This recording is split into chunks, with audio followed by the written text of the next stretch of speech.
So today I'll try and avoid going to the merits and demerits of the housing levy per se, because that judgment will be made on the 24th of November, after which we should be free to talk about it in greater detail. But I'll try and cover as much as I can. Number two, Chair, is that at the end of my submission,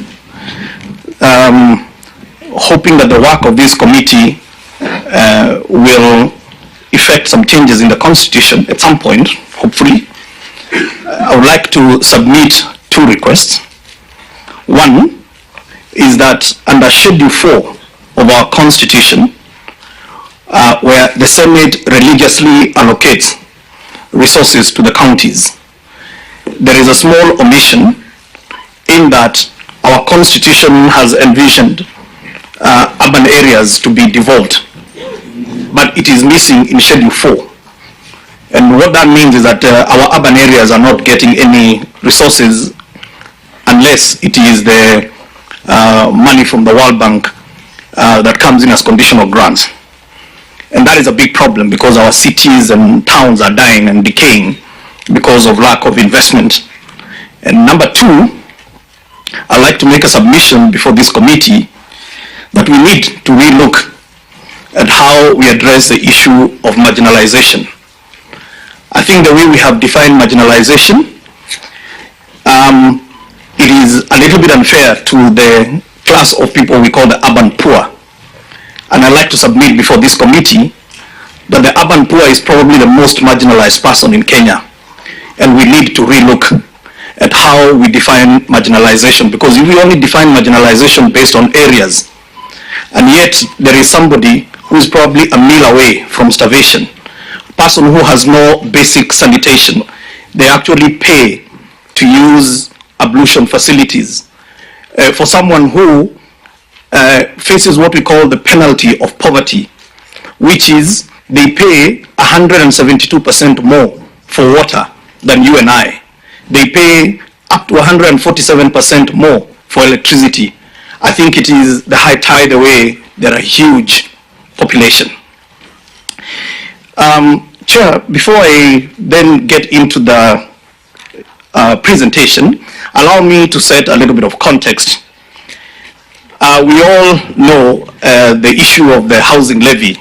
At some point, I had to run to my good senior, Professor Ndongo, because I was confused whether we were actually debating a housing bill or the finance bill. And so all that sweating, Chair, that you are seeing coming out is because I was... You become national, very famous with that sweating. And I'm happy you're talking about it, because you're wondering what has become of Hinga. Let me say, the Honorable Vice President, that when I went to Professor Ndongo for some counseling, I was expecting some lessons in economics, but he referred me to the Bible, and he read for me Genesis chapter 3 verse 19, and he told me, Hinga, out of the sweat of your brow you shall eat. So sweating is biblical. But the Bible seems to have helped in not sweating today. Maybe a bit too early to call it. Chair,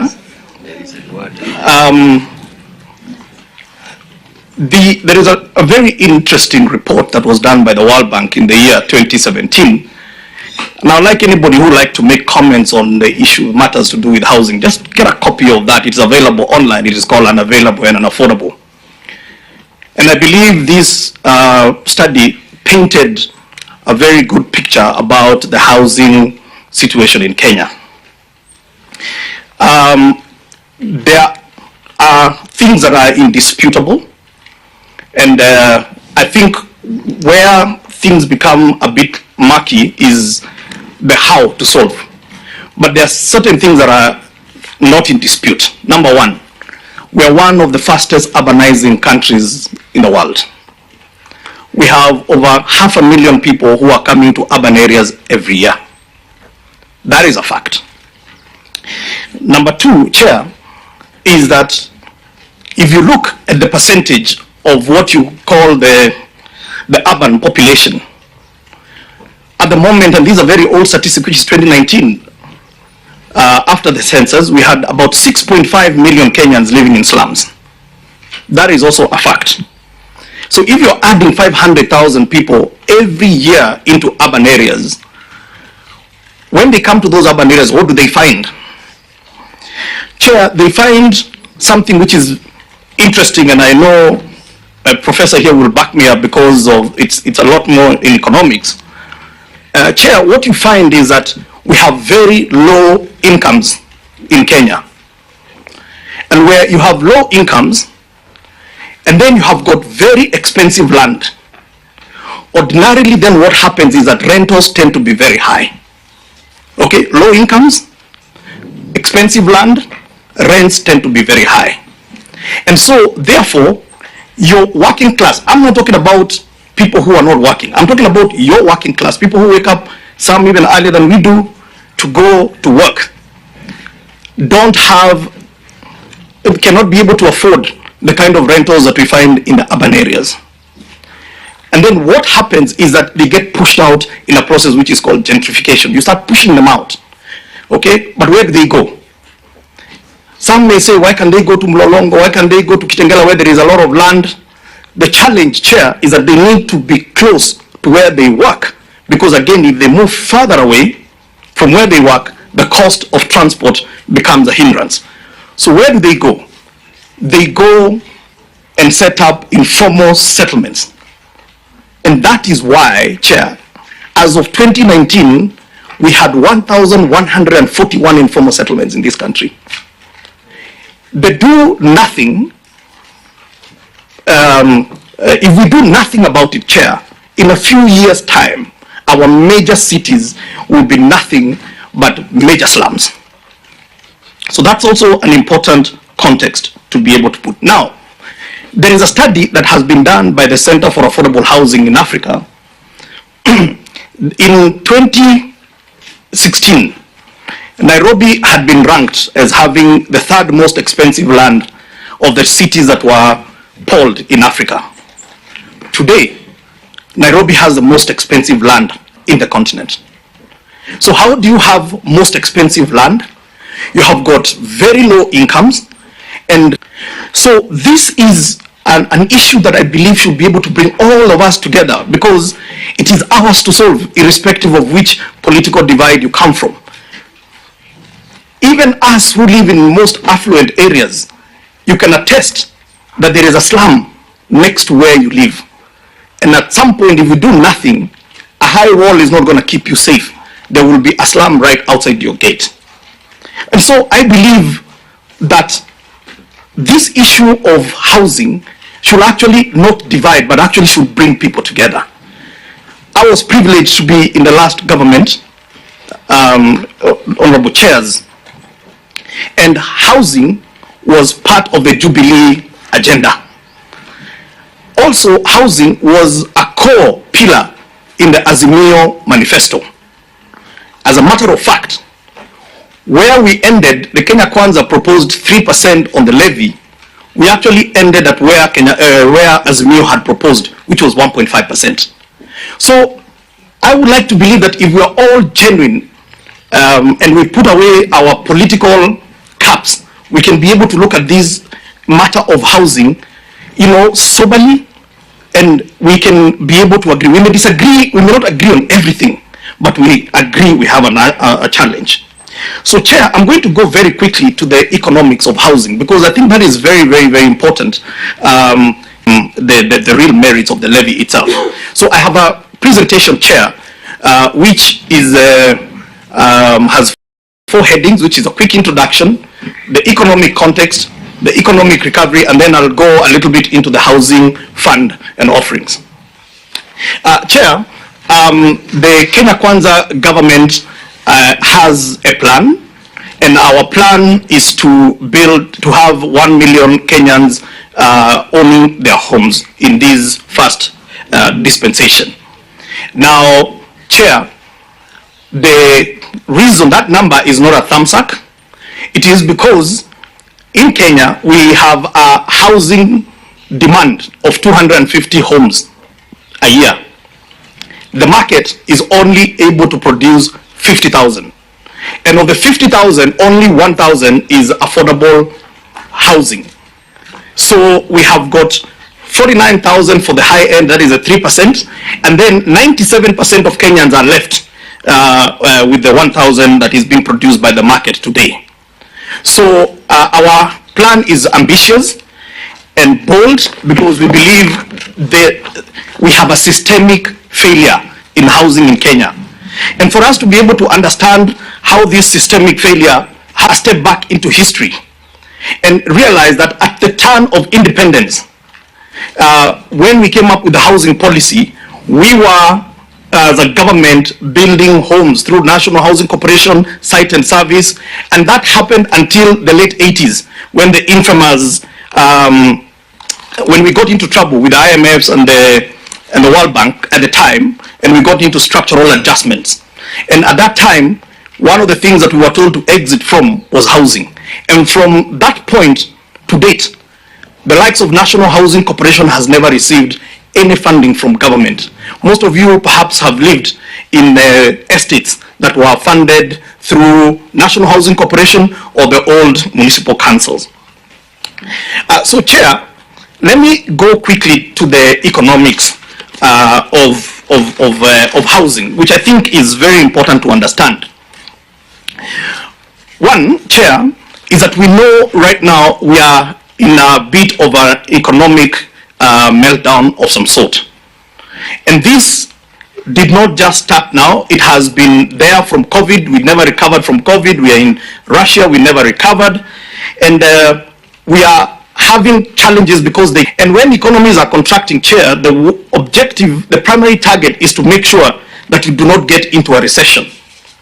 Getting into a recession, Chair, to get out of a recession is more expensive than preventing yourself getting into a recession. Now, Chair, as I said, the do nothing is not an option. And this is a case where you get presented with bad options. When you're going through an economic meltdown, when you look at the options that you have, very few of them are good options. Then when you take the context that our economies lack resilience, we don't have enough social safety nets so that when you have an economic meltdown, you can be able to send checks to the poor people and even to the working class who sometimes get laid off. Chair, we have a situation of dilapidated supply chains. So I don't know whether I'm going backwards or forward. Okay. Then, Chair, I read something yesterday in the Nation newspaper and I was a bit surprised by what I read there, because I guess trying to paint that this government has borrowed so much money, they failed to understand that part of the reason why our debt has increased, even without borrowing, is that because some of our borrowing is in hard currency and our shilling has depreciated. Even without borrowing, the debt has gone up. So our currency is devaluing, we have high inflation, we have rising interest rates, we have uncertainty that is there in the market.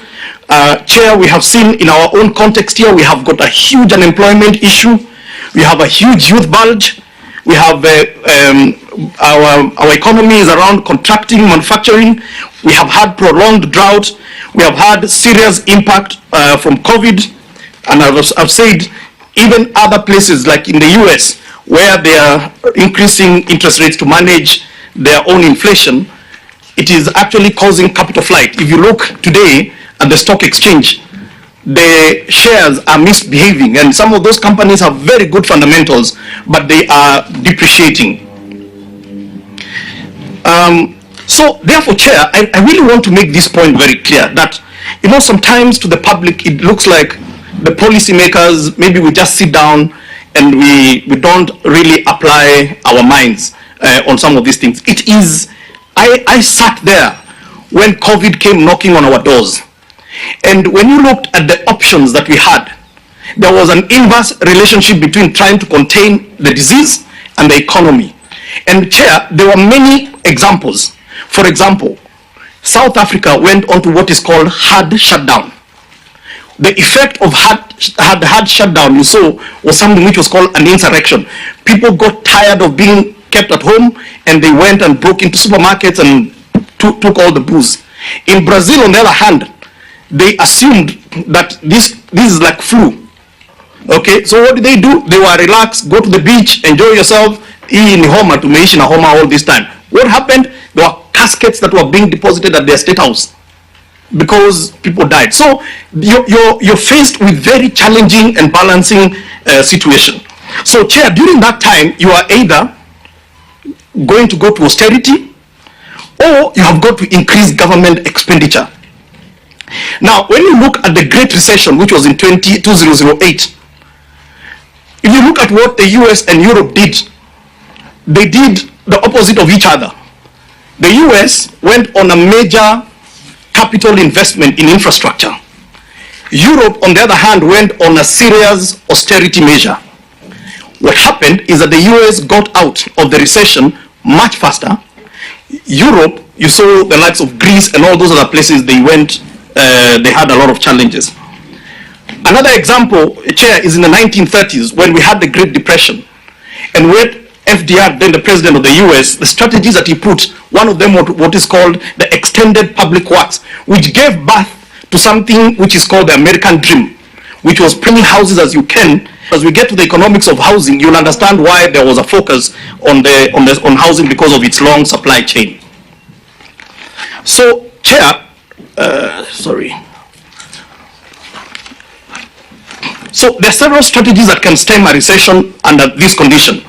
One of them is creating consumptive demand, encouraging spending, creating jobs in industries with multiplier effect. Now, Chair, and this is almost like a paradox, because you need to be spending where money is shrinking, because revenues are contracting. But you're saying you need to spend to be able to give people more money to spend so that you don't get into a recession. So, Chair, if you look at certain economies like the US, during this economic meltdown, what did they do? During COVID, what did they do? They printed money. They gave people checks. They did something which is called qualitative easing, which is they bought back their bonds. Why? Because they wanted to make sure that there is money circulating in the economy. Because when there is an economic meltdown, what you don't want to do is lack of that spending. And so, Chair, as I get now to the context of why we have put so much emphasis on housing, it is because in Kenya we may not have the powers to print those checks. We may not be able to have the kind of monies to buy back our bonds. But there is something that we can be able to do. And what is that? We can be able to put checks in people's hands by having a deliberate plan that is focused on creating the consumptive demand while solving a decade or a century-old problem of housing. And that, Chair, brings me to the issue of the housing levy. So, Chair, as I've said, our investment in housing projects helps us to issue what is called the stimulus check, which will make the required investment in housing, which in turn will expand enterprise, and it will create jobs, and that will be to the benefit of the citizens. Now, it's important to understand why you want money to be spent, and especially when you're talking at the lowest level, which is the local economic area. It is because, especially when you're spending money at the bottom of the pyramid, that money tends to circulate around there. You see, today, if I gave my good friend Omar Hassan 10,000 shillings, he will probably spend it. Okay, he may know he didn't partake some of those other drinks, so maybe not a good example. But maybe those are two drinks. Maybe he'll go spend that money outside the country. If you put 100 shillings, it's okay, you can use up here one day.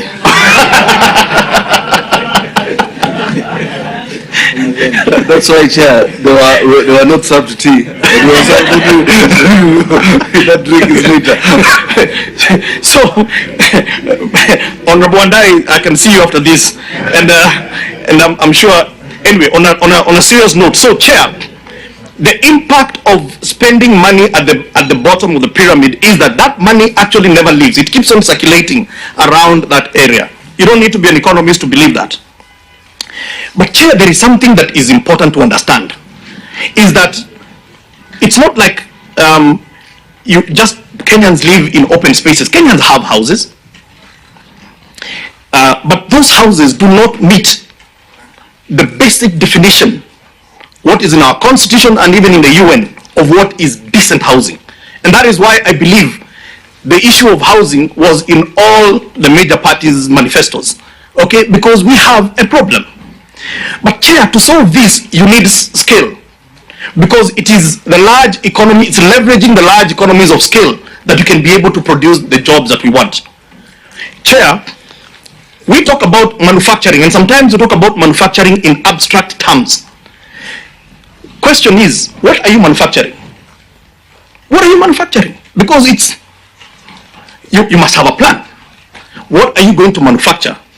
That is why our plan, when you look at the long supply chain of housing, from this country we import hinges, Chair. Hinges we import. Now, I don't know, we can just look at this door here. And if you count, there are about 4 hinges on each door. On average, a house has 5 doors. So that means those are 20 hinges you can make from just one house. If you do 200,000 homes, you do the math. How many hinges are we talking about? And as much as hinges looks like something we should not be talking about in a national dialogue, hinges could end up being a big industry because you have created the consumptive demand. That is the plan, is create the demand, then create industries, because you must manufacture for something. And so those who don't understand why we have really put so much emphasis on housing is because of the long supply chain. So if you talk about hinges, think of it, how many nails do you need in 200,000 homes? It's about 5 million kgs of nails. That's another industry. We have doors, we have windows. As a matter of fact, as a ministry, we have itemized 69 items. 69, 1, 2, 3, 68, 69 items that will be produced locally because the materials are available locally, that we are going to do at scale and create the jobs. So, Chair, this housing levy provides us with the capital to be able to scale. Because for housing, the kind of capital that you're looking for is what is called long-term capital. And we don't have investors who are going to come in with long-term capital. They start looking at risk. And what is the first thing that they look at? They look at a hustler and they say, the only thing I can see is this guy will never be able to pay. So I can never build a house for this guy. So that's why, what do? The investors, they focus on you and I. Because we have a check, we have a salary, and by the way, it is not everybody who has a salary that can afford. Let me give you some shocking statistics, Chair, and this could be dated, so we will look at the latest information. But as of 2019, Chair, 50% of all payslip carrying Kenyans earned 50,000 shillings and below. Actually, 75%, sorry. 75% of all payslip carrying Kenyans earned less than 50,000 shillings. So maybe since then there's been several increases, but that number is still what it is. 150,000, the Kenyans who earn 150,000 and above are 3%. So if you don't have a plan, because of the low wages and because of the high rentals and the high income, you're going to continue having slums coming up every day. So, Chair, that is really the economics of housing. So what does that all end up in? 3 things that housing will be able to do. One is that injection, that money that you're getting has a huge multiplier effect. Economists tell us that we can add between $1.5 and $3 for every 1 shilling we invest in housing. That is why we love housing. If you take maybe roads or any other infrastructure, that multiplier effect is not as high. The other part is jobs that will be created. And I heard a lot of people talking about Hinga nataka tu kujenga kazi yake ni ya mjengo. You know, okay, mjengo is still kazi. But the reality is, this plan gets our manufacturing alive. And that is where the jobs are created. As a matter of fact, let me take you quickly to this slide, I'll come back. Because this really demonstrates what I'm talking about. I've just taken one product, which is cement. And let's look at the value chain of cement. Chair, I know maybe the whatevers are not very clear, but I start with the yellow tracks there. And they're not yellow because of Kenya Kwanza colors. But Chair, It's okay. that is now, Chair, the cement manufacturing starts in quarry. It does not start in the cement factory. It starts in the quarries. So if we are going to do 200,000 units a year, we need 18 million bags of cement. 18 million bags of cement. We produce cement in Kenya. So we will have a lot of jobs at the guys who are in quarries. But then there is a guy who is excavating, there is a guy who is loading, there is a guy who is driving the truck. Those trucks, Chair, it's a huge economy, logistics. Those are new jobs you're going to create. Then the truck goes to the factory with the raw material. When you get to the factory, Chair, what do you find there? Okay, you have people who are going to offload. They are very different from those who are going to be putting it in the whole manufacturing process. And quickly, Chair, then there is another truck there, the red one. Now you can see why it is different is because this truck is not the same as the truck that took the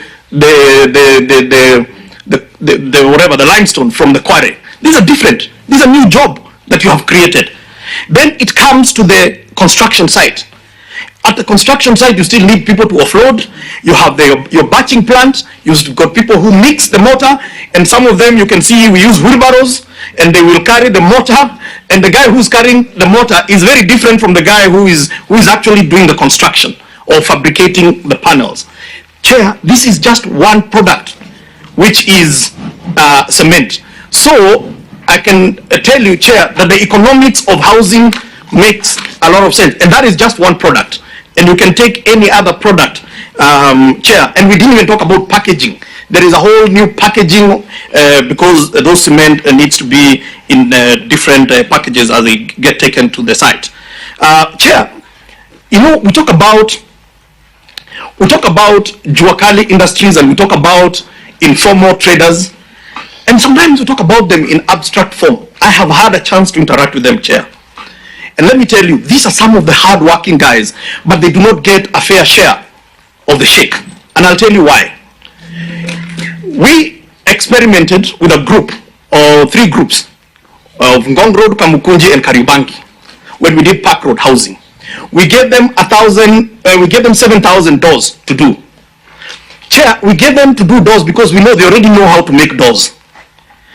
These guys, that 7,000 doors came, including installation, came to about 123 million. That's probably the biggest check they had ever seen. But Chair, what is the problem? Is that they know how to make doors, but between them and the user of the door, there are about 5 people who each make more money than them. They are the guys who are having to fabricate the doors, but several people in between are making more money, brokers, than these Juakali people. So how do we then get the Juakali people to formalize? This is what we did. We gave them a contract to do 7,000 doors. It was 123 million. They did the doors, Chair, and I can confirm they did good doors. And they were paid. And Chair, 58 of them ended up being homeowners in the same houses where they were building those doors. And the final thing is, when they got paid, because they were informal, they didn't know about a guy called KRA. And soon, KRA came knocking on their doors to say, you owe me money. And so they came running to me and they said, PS, KRA is going to shut down our accounts because we owe them money. So I had to call the CG then. I told him, these are honorable people. They will pay you because they're still owed a bit of money, but midwife them because now they become new taxpayers. We are talking about 17, 18 million Kenyans who are today maybe not in the tax bracket. If we do housing at scale, we start to bring them into the tax bracket. We can't keep on talking about 3 million Kenyans and we have no plan. This is the plan to formalize them. Give them a product, give them the support, and they will be able to produce. So, Chair, this is the summary. Do housing projects at scale. If you're going to create jobs, and you're going to have a very long cash circulation process. Because of time, Chair, if you look at the economics of 200,000 homes, that is per year, if you look at the numbers that I gave, if 200,000 homes at an average of about 2.3 million shillings a house, average, that gives you 460 billion. That is a cost. Out of the 460 billion, Chair, if there is a multiplier effect of 3 times, okay, it means that you have injected in the economy 1.15 trillion shillings. So the levy that we are collecting today, once we scale it up, we should be able to get a lot more money in the economy.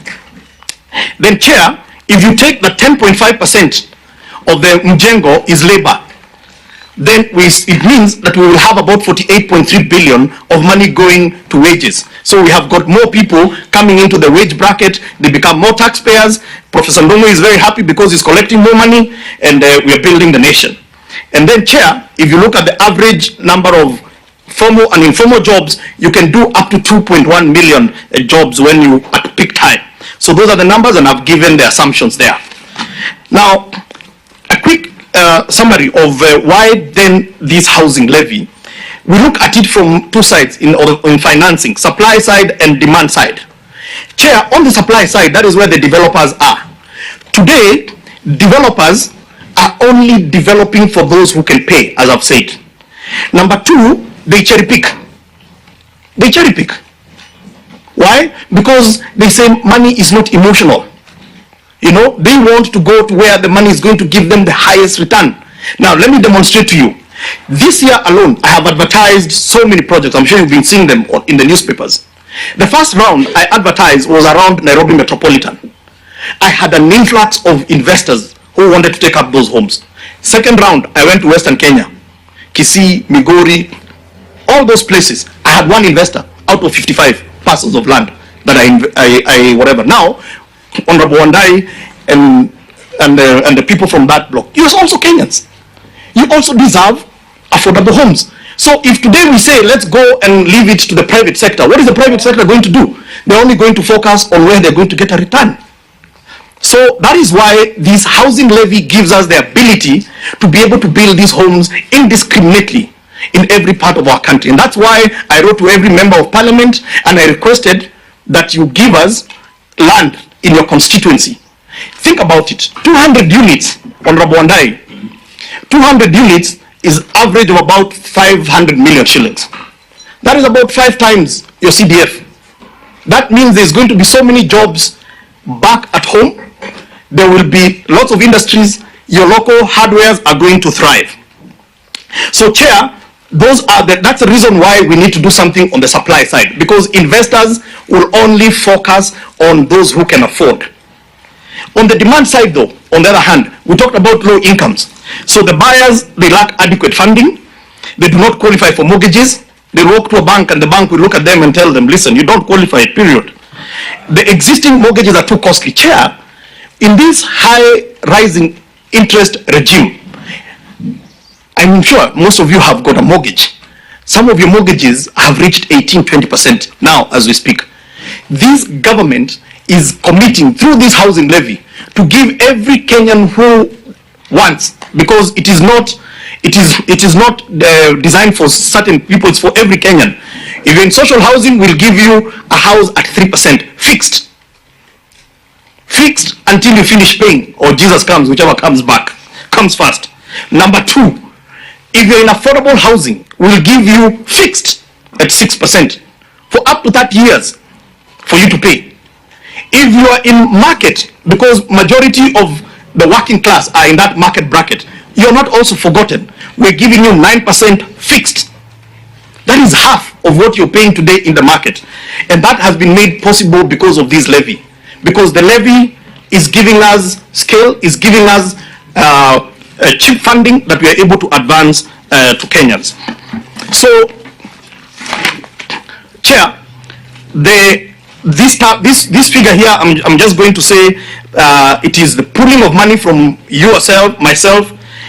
We bring it together in the fund, and then we are able to give the developer an offtake, so that now the developer does not have to say this Juakali artisan or that Mamamboga cannot afford. What they see, they don't see Mamamboga, they see the fund. Because the fund will give them a guaranteed offtake. That if you build these houses, according to the contract, we will offtake those units. That's what that slide says in many numbers. And this is the summary of what I've said. We have got various models for social housing, that is for people who earn 20,000 and below.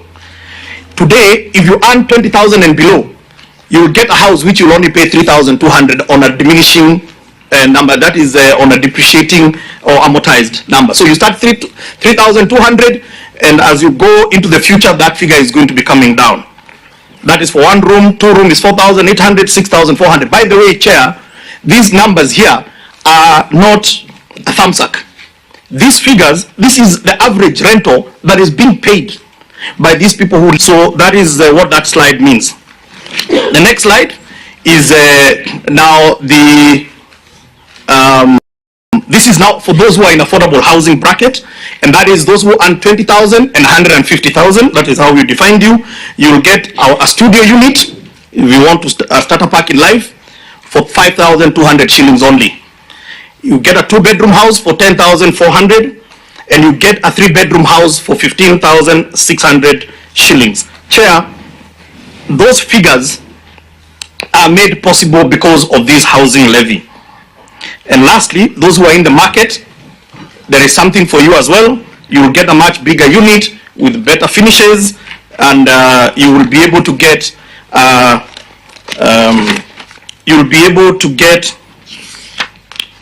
let me get these figures here, 31,300 for a 2-bedroom house, which is quite big, which is 60 square meters, and you will be able to pay 41,800 for an 80 square meter unit. Chair, there is one more category, which is our folks in the rural areas. If you're in the rural areas, I've got good news for you, is that we will come, we are working with our TVET colleges, with our ABMT centers. Honorable Kalonzo, I have got an ABMT center in Mwingi, where we are putting what we call hydroform machines. And these hydroform machines, or they use what is called stabilized soil blocks. Okay, so we can be able to get as many young people to come, and for every block they make, we will pay them 3 shillings. And we will use those blocks to convert the mud houses into decent homes. And if you do that, we'll also be able to give you a facility which you will be paying for a period of time, and it is going to be at 6% if you want to build your rural home. And if you're in the social housing category, you still get it at 3%. So there is something for everybody in this affordable housing agenda. Chair, I really thank you for giving me enough time to prosecute this issue, and I will be ready for any questions. Thank you. We thank you so much, Hinga. By the way, in Mwingi we had when Mwingi women are themselves building their own houses. No hydroform, good plants. You have plants. Who is the next one? Rogo. They have come from after the CS National Treasury. Oh, yeah. They will be telling us what plans they have. They want to come after Juguna or Juguna?